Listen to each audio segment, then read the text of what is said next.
স্ত্রীদেরকে কখনো আঘাত দিবেন না।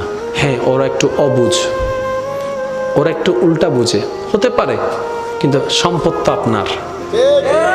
এটার যত্ন যদি নিতে না জানেন, আপনার সংসারটা ভেঙে যাচ্ছে। আচ্ছা, আপনার না হয় কোনো লাইফ নাই, আপনার স্ত্রীর কোনো লাইফ নাই, সন্তানদের তো লাইফ আছে। তা আপনারা দুইজন যখন ঝগড়া করে ডিভোর্স হয়ে যায়, আলাদা হয়ে যাবেন, আপনারা ভালো থাকবেন, এই সন্তান কার কাছে যাবে?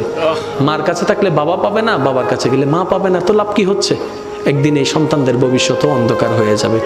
তো সেজন্য আমি অনুরোধ করব, এক ছাদের নিচে থাকলে অনেক কিছুই হবে, বুঝে অবুঝে অনেক কিছুই হবে। এত কিছু থাকার দরকার নেই, শুধু একটা হাদিস মনে রাখবেন, স্বামী স্ত্রী যখন এক জায়গায় হয়, কথা বলে, তখন তৃতীয় পক্ষ শয়তান এসে ওখানে ফু মারে, আগুন একটু বাতাস দেয়। স্বামী স্ত্রী যারা আছেন, এই হাদিসটা যদি মনে রাখেন, সংসারে ঝগড়া কমে যাবে। সেটা কি?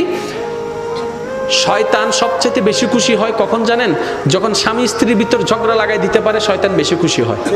তাহলে আপনি যখন হাদিস এটা আজকে থেকে জানছেন, যখন দেখবেন স্বামী বেশি রেগে গেছে, আপনি চুপ করে থাকবেন।